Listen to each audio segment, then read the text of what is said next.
Shalom, salam sejahtera buat kita semua. Selamat hari Minggu Bapak dan Ibu yang diberkati oleh Tuhan. Yohanes pada pasal yang kedua, pada ayat yang ke-13 sampai ayat yang ke-22, Bapak Ibu dikatakan di dalam ayat ini bahwa ketika hari raya Paskah orang Yahudi sudah dekat, Yesus berangkat dari Yerusalem. Hari raya Paskah adalah hari raya yang terbesar di Israel. Banyak hari raya yang lain, ya saudaraku, yang dirayakan oleh Israel. Ada hari raya Purim, ada hari raya Pondok Daud, ada hari raya Sukkot, dan hari raya yang lain, saudaraku. Tetapi yang paling besar adalah hari raya Paskah.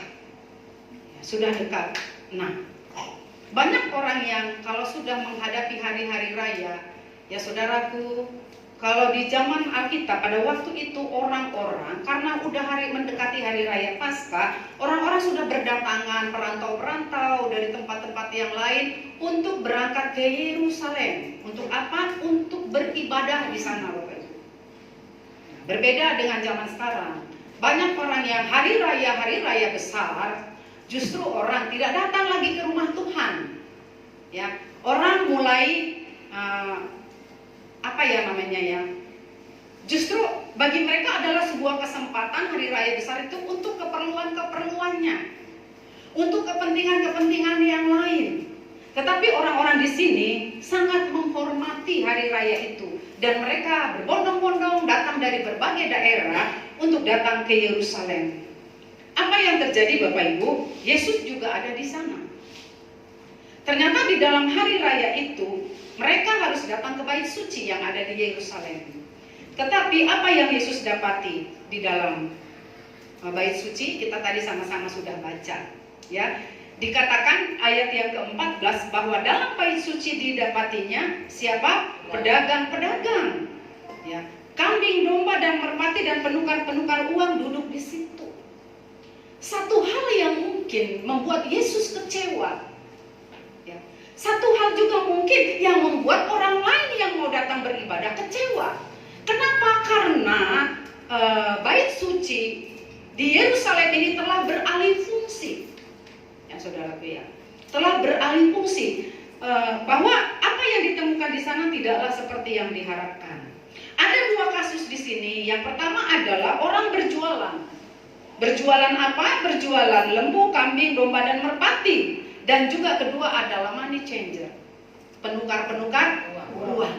Nah, Bapak Ibu, ya, lalu apa yang terjadi? Yesus membuat cambuk dari tali dan mengusir mereka semua dari bait suci. Dan semua kambing domba itu dia hamburkan ke tanah, dan meja-meja mereka balikan. Dan dikatakan di sini bahwa pedagang-pedagang merpati itu dia bilang begini, ambil semua merpati kamu ini, sebab rumah bapakku kamu bikin tempat berjualan.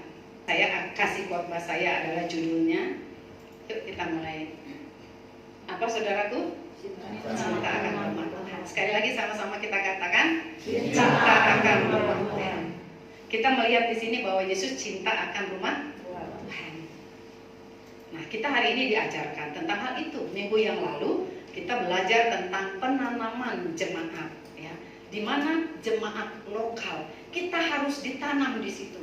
Kita harus bertumbuh di situ, kita harus berakar di situ, kita harus berkembang di situ, kita harus berbuah di situ. Nah, sekarang supaya kita bisa ditanam dengan baik, supaya kita bisa bertumbuh, mengakar dan menghasilkan buah, kita harus cinta akan rumah Tuhan. Next, yuk kita akan lihat. Nah, kenapa? Bagaimana supaya kita cinta akan rumah Tuhan? Yang pertama adalah cinta akan rumah Tuhan adalah bersedia untuk dijungkir balikan, saudara. Kita bilang saya cinta rumah Tuhan, tapi kita nggak ngapa-ngapain. Kita bilang kita cinta rumah Tuhan. Ya, rumah Tuhan itu ini, saudara. Ya, rumah Tuhan itu juga adalah diri kita sendiri, bait Allah, bait Roh Kudus di mana Allah berdiam, dan juga bentuknya seperti ini, saudara. Ini adalah rumah Tuhan. Jemaat lokal saudara adalah rumah Tuhan, rumahnya Allah, di mana saudara harus cinta akan rumah Tuhan tersebut. Nah, bagaimana kita cinta rumah Tuhan adalah kita harus bersedia dijungkir balikan. Saudaraku, dijungkir balikan sini. Oke, lihat, kita lihat poin berikutnya. Ya. Nah, ada masalah di sini saudaraku. Kenapa harus dijungkir balikan? Dari ayat tadi kita dapatkan bahwa bait suci dianggap sebagai tempat yang paling tepat dan paling strategis untuk berbisnis oleh para imam dan pembesar. Kenapa tadi dikatakan dalam ayat ini bahwa mereka berjualan? Begini saudaraku, itu bait suci itu besar yang ada di Yerusalem. Lalu di halamannya itu luas. Ya. Tetapi ada para imam-imam, ingat loh, imam-imam, para pemimpin-pemimpin, para pembesar-pembesar, mereka berjualan di situ. Kenapa yang dijual sapi, domba, merpati, saudaraku? Ya, ini ada alasannya. Kita akan lihat di sini ya. Mereka itu pedagang lembu, kambing, domba, dan merpati. Kenapa itu benda-benda yang dijual? Kenapa nggak pakaian, gitu ya? Kenapa nggak kain lenan? Ya, kenapa nggak kasut yang dijual? Tapi kenapa lembu, kambing, domba, dan merpati? Kalau orang-orang dari berbagai perantauan atau orang-orang Yahudi mau datang beribadah ke Bait Allah, mereka wajib membawa korban. Korbannya apa di situ? Mereka bawa sapi, mereka bawa lembu, mereka bawa domba, mereka bawa merpati. Itu merpati gini. Kenapa merpati mungkin uangnya lebih sedikit? Kenapa bawa kambing, domba, lembu? Mungkin uangnya lebih banyak. Karena memang di dalam Bait Allah, di dalam rumah Tuhan, ekonomi orang semuanya tidak sama. Tapi Bapak Ibu, ini satu pelajaran buat kita. Sekalipun ekonominya tidak sama, tapi setiap orang wajib membawa persembahan sebagai korban syukur. Contohnya termasuk perempuan yang memberikan persembahan 10.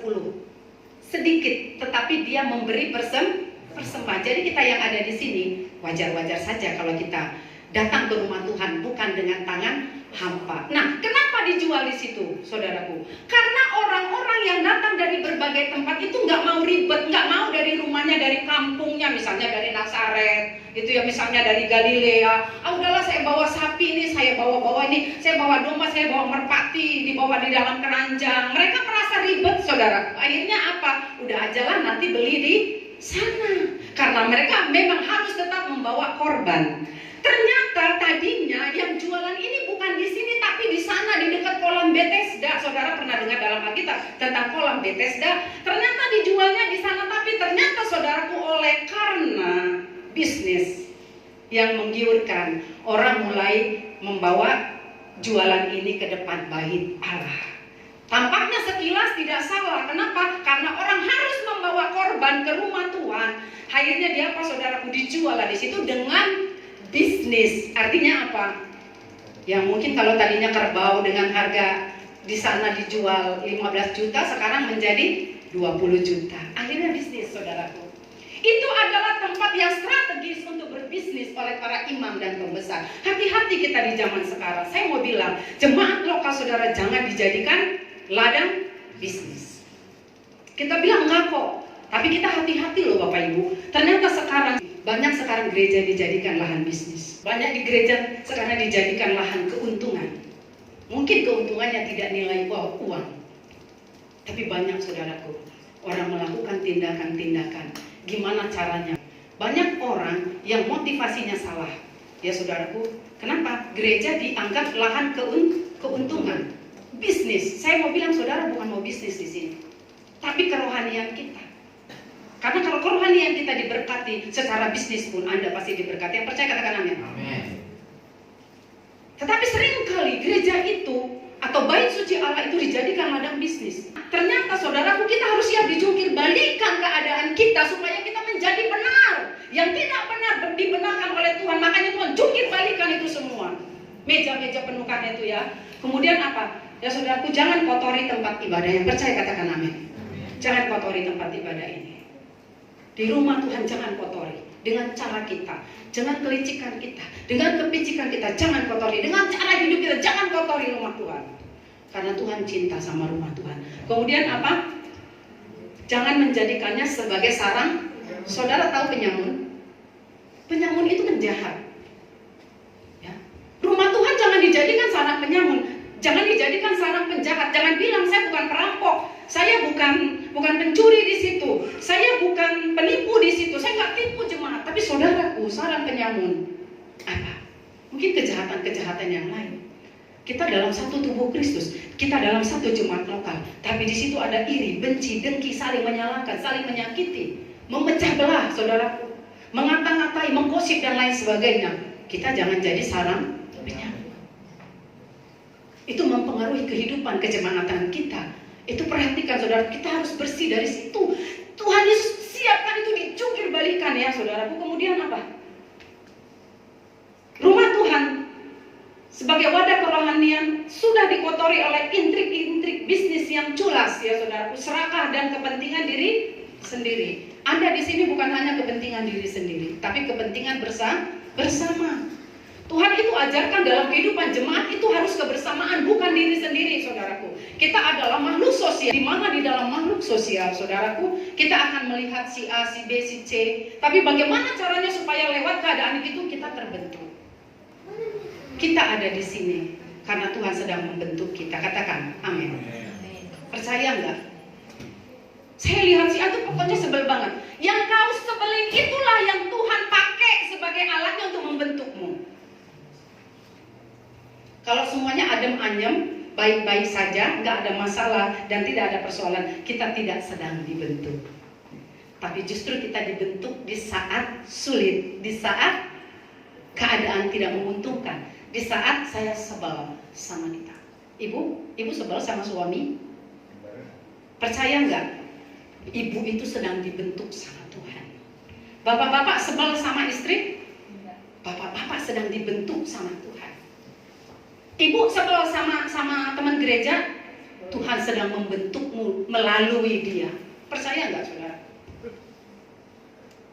Kita tuh sedang dibentuk Tuhan untuk melalui dia. Sekarang gini, pembentukan Tuhan caranya bagaimana? Kita sedang dibentuk lewat kesusahan, lewat bisnis yang mandek, betul nggak? Kita sedang dibentuk Tuhan lewat nggak punya uang. Kita sedang dibentuk Tuhan dalam segala hal. Kalau kita nggak sadar ini, kita nggak akan pernah terbentuk, saudaraku. Tapi ketika kita sadar bahwa kita sedang dibentuk Tuhan, ternyata Tuhan pakai dia sebagai alatnya untuk membentuk saya. Betul, saudaraku. Kita ini semua sedang dipakai Tuhan untuk membentuk diri kita ini siapa. Nah, jadi janganlah kita kotori dengan intrik-intrik bisnis yang culas, serakah dan kepentingan diri sendiri. Dalam satu jemaat lokal tidak boleh mementingkan diri sendiri. Itu namanya egois. Dalam keluarga pun kita tidak boleh egois. Hanya diri saya aja. Pokoknya semua orang harus patuh sama saya. Pokoknya semua orang harus mengerti saya. Kita mengerti saudara? Gimana kalau saya harus mengerti saudara? Saya harus menyenangkan saudara. Pokoknya saya jaga bahasa saya terhadap saudara dan lain sebagainya. Saudara itu egois namanya. Kita nggak boleh seperti itu. Ya. Jadi kita harus bukan orang harus mengerti saya, tapi saya harus mengerti segala keadaan. Keadaan itulah yang membentuk saya. Nah, jadi kita nggak boleh hidup dalam kepentingan diri sendiri, saudaraku. Kita harus siap dijungkir balikan, amin. Keegoisan kita, kesombongan kita, keangkuhan kita, ya, yang membuat kita tidak terbentuk dari zaman dulu sampai sekarang dan selama-lamanya adalah karena kepentingan diri sendiri. Hati-hati saudaraku, kita nggak pernah bisa dibentuk dengan baik. Padahal kita ikut Yesus dari dulu, sekarang dan sampai selama-lamanya, tapi kita tidak pernah berubah dalam diri kita. Kita tetap seperti yang dulu, egois, sombong, keras kepala, jungkul, nggak bisa dibilangin, pokoknya semualah kita. Hati-hati saudara, Yesus akan jungkir balikan itu. Maksudnya supaya apa? Supaya benar, supaya baik, saudaraku. Ya. Dan kita lihat cinta rumah Tuhan, ya, meremehkan kehadiran, kekuasaan dan kesucian Tuhan. Itulah sebabnya kenapa orang dijungkir balikan. Kenapa? Karena orang-orang itu meremehkan kehadiran Tuhan, kekuasaan dan kesucian Tuhan. Mereka buat bait suci itu menjadi kotor, saudaraku. Mereka buat tidak suci lagi. Karena orang udah terlalu riwah di situ berjual beli, ya saudaraku. Ini tawar menawar, misalnya gitu. Udah jam ibadah, kebayang nggak kalau udah jam ibadah, misalnya ya. Ini udah mulailah bait suci pada waktu itu mulai ibadah. Ya orang udah mulai ibadahnya orang Israel kan begitu ya saudaraku. Mereka bermazmur, mereka bernyanyi. Ternyata di sana masih sibuk orang berjualan. Kenapa? Karena banyak orang yang terlambat datang. Nah, suasana ini mengganggu kesucian. mengganggu kekuasaan Tuhan. Seolah-olah Tuhan itu kita jadikan seperti apa? Contohnya kalau ibadah sudah dimulai, hadirat Allah udah di sini ya, saudaraku. Hadirat Tuhan sudah ada di sini. Jadi hormati hadirat Tuhan, sebab hadirat Tuhan itu penuh dengan kekudusan. Cinta akan rumah Tuhan adalah bersedia untuk dibangun dengan cara Tuhan. Amin. Bukan cara kita. Karena cara kita membangun beda dengan cara Tuhan. Ya. Kalau kita cinta rumah Tuhan, kita harus bersedia dibangun dengan cara Tuhan. Nah, Tuhan datang, dia sedang membersihkan, dia sedang merapikan dan merombak kita. Mengapa kita harus cinta rumah Tuhan? Satu, kita harus mencintai yang Yesus cintai. Amin. Yesus cinta rumah Tuhan, maka kita pun harus cinta rumah Tuhan. Bagaimana dia cinta rumah Tuhan? Mazmur 69 ayat 10 dikutip dalam ayat itu tadi. Ya, saudaraku, ayat 17 dia bilang begini, maka teringatlah murid-muridnya bahwa ada tertulis, cinta untuk rumahmu menghanguskan aku. Saudara tahu nggak? Ya. Oke, kembali. Kita harus mencintai yang Yesus cintai. Yesus itu cinta rumah Tuhan, makanya dikatakan cinta akan rumah Tuhan menghanguskan aku, itu hurufnya besar. Menghanguskan hati siapa? Hati Yesus. Menghanguskan hati Yesus. Arti menghanguskan di sini adalah membuatnya merendahkan dirinya, menguras tenaganya. Saudara tahu untuk apa Yesus datang ke dalam dunia ini? Untuk gerejanya. Menghanguskan aku, katanya, merendahkan dirinya demi untuk gereja, demi untuk bait suci Allah, demi untuk saudara dan saya. Dia menghanguskan aku, katanya. Dia mau sampai kepada titik nol untuk datang ke dalam dunia ini supaya gerejanya diberkati oleh Tuhan. Jadi kita juga harus cinta rumah Tuhan, karena Yesus cinta rumah Tuhan. Mau pelihara, amin? Peliharalah, lihatlah rumah Tuhan, tempatku datang doa. Satu hari Salomo bilang begini, Tuhan, kata, dengarkanlah doa yang dinaikkan dari rumah Tuhan di tempat ini. Maka Tuhan mendengarkan dan memberkati dengan berlimpah-limpah. Jadi saudara, kalau punya beban, masalah, datang aja ke rumah Tuhan, doalah di sini, menangislah di sini. Ya. Jadikanlah tempat ini menjadi rumah doa bagi segala bangsa. Kenapa? Karena kalau saudara di rumah doa beda dengan saudara datang ke gereja berdoa. Percaya sama saya, coba uji. Pasti beda. Kita datang ke rumah Tuhan. Yang kedua adalah karena rumah Tuhan bukan hanya gedung saja, tetapi orangnya dan bukan bisnisnya. Betul saudara? Ya, rumah Tuhan bukan hanya gedungnya saja, tetapi yang lebih penting di dalamnya ada orangnya, yaitu saudara dan saya, yang harus dikasih, yang harus dicintai, dan bukan bisnisnya. Ketika saudara diberkati secara rohani, otomatis bisnismu pun akan diberkati. Jadi orangnya duluan yang dibentuk. Amin. Jadi mari kita cinta rumah Tuhan, karena rumah Tuhan bukan hanya gedung saja, tapi juga orangnya. Ada 7 poin saudaraku, bagaimana cara kita mencintai rumah Tuhan. Yang pertama adalah gini, kalau kita cinta rumah Tuhan, caranya pertama kita harus jadi anggota tubuh Kristus di tempat ini. Kalau saudara sudah menjadi anggota, jadilah anggota yang baik. Jadilah bagian dari tubuh Kristus. Kristus adalah kepala, kita adalah anggota. Sebagai anggota, saudara bisa jadi kuku, saudara bisa jadi jari, saudara bisa jadi kaki, saudara bisa jadi tangan, saudara bisa jadi mulut, saudara bisa jadi apa? Pokoknya menghiasi. Jadi anggota, jangan diam-diam saja. Saya udah bilang minggu kemarin. Jadi anggota, jangan jadi tidak berguna. Saudara harus sadar bahwa saudara adalah anggota. Karena saudara anggota di dalam satu keluarga, semua anggota itu harus punya tanggung jawab. Saya belajar tentang keluarga inti. Keluarga inti punya tanggung jawab nggak? Punya tanggung jawab. Kita harus benar-benar menggarami, kita harus benar-benar membenahi, kita harus benar-benar membangun. Yang kedua adalah hadiri pertemuan gereja yang disebut secara teratur. Ibrani 10 itu, ini ada ayatnya loh. Bagaimana saudara mencintai rumah Tuhan? Praktekkan dengan cara hadiri pertemuan gereja yang disebutkan secara teratur. Jadi kita harus hadiri, ini kewajiban. Orang yang cinta gereja pasti cinta Tuhan. Orang cinta Tuhan pasti cinta gereja Tuhan. Gimana Bu, urusan saya banyak. Alkitab sudah menjawab di dalam Ibrani 10 ayat 25. Janganlah menjauhkan diri dari pertemuan-pertemuan ibadahmu. seperti yang dilakukan oleh beberapa orang dengan kepentingan dirinya sendiri. Banyak kepentingan. Saya mau lihat saudaraku, kadang-kadang ini ujian buat kita untuk membentuk saudara dan saya. Kita harus menghormati Tuhan, menghormati hari Tuhan, datang ibadah kepada Tuhan, jangan jauhkan diri dari situ. Yang ketiga adalah tunduk dan patuh pada penatua. Penatua dalam Alkitab ini artinya pemimpin ya saudaraku ya. Cuman kalau kita sekarang kan ada pendeta, ada penatua, artinya pemimpin. Saudaraku, kenapa harus taat sama pemimpin? Karena kalau kita patuh sama pemimpin, otomatis kita akan patuh sama firman Tuhan. Karena pemimpin itu dipakai oleh Tuhan. Untuk apa? Untuk kita mematuhi firman-Nya. Selama kita tidak tunduk sama pemimpin, saya yakin saudara tidak akan bisa menjadi pelaku firman Tuhan. Itu sudah jelas. Jadi mohon maaf, kalau saudara mulai memberontak, misalnya gitu ya, kalau nggak ada pemimpin, rakyat itu liar. Jadi harus ada pemimpin. Kalau Bapak bilang, misalnya sama Ibu bilang, untuk sesuatu yang benar sesuai dengan firman Tuhan, Bapak Ibu, ya, kita harus begini. Ya siapa? Jangan itu tandanya saudara sedang gitu sama firman Tuhan. Saudara sedang nggak mau itu berarti saudara sedang melawan firman Tuhan. Berarti saudara sedang tidak mematuhi firman Tuhan. Itu adalah ciri-ciri orang yang gak akan susah untuk melakukan firman Tuhan. Jadi ketaatan itu adalah berkat. Taat dalam otoritas firman Tuhan maksudnya ya saudaraku ya. Taat kepada pemimpin dalam arti kata firman Tuhan. Nah, jadi cara kita mencintai firman Tuhan adalah tunduk dan patuh kepada penatua. Praktekkan disiplin gereja. Gereja punya disiplin. Kalau masuk jam 10, datanglah jam 10.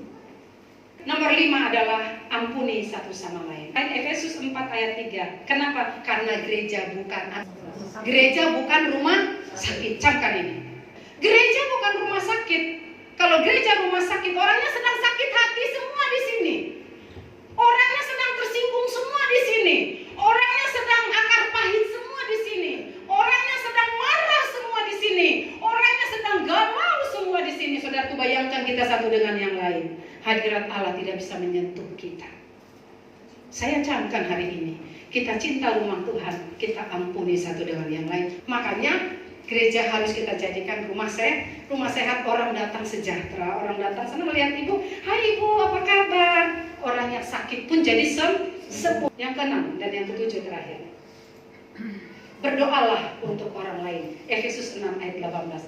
Kalau kau cinta rumah Tuhan, berdoalah untuk orang lain. 1 Timotius 2 katakan begini, pertama-tama aku menasehatkan kamu, berdoalah untuk banyak orang. Jadi kita sebagai orang yang cinta Tuhan harus berdoa untuk orang lain. Firman Tuhan katakan apa? Kalau kau mendengar jeritan orang lain, maka jeritanmu pun didengar oleh Tuhan. Salah satu penghalang doa adalah karena saudara tidak pernah mendoakan orang lain, maka doamu pun tidak didengar oleh Tuhan. Itu ada ayatnya, saudara. Yang ketujuh, yang terakhir adalah melayani gereja dengan cara yang nyata. Saudara, nggak baik kalau hanya jadi jemaat saja. Nggak baik kalau hanya kita nggak melakukan apapun. Kita harus berbuat sesuatu.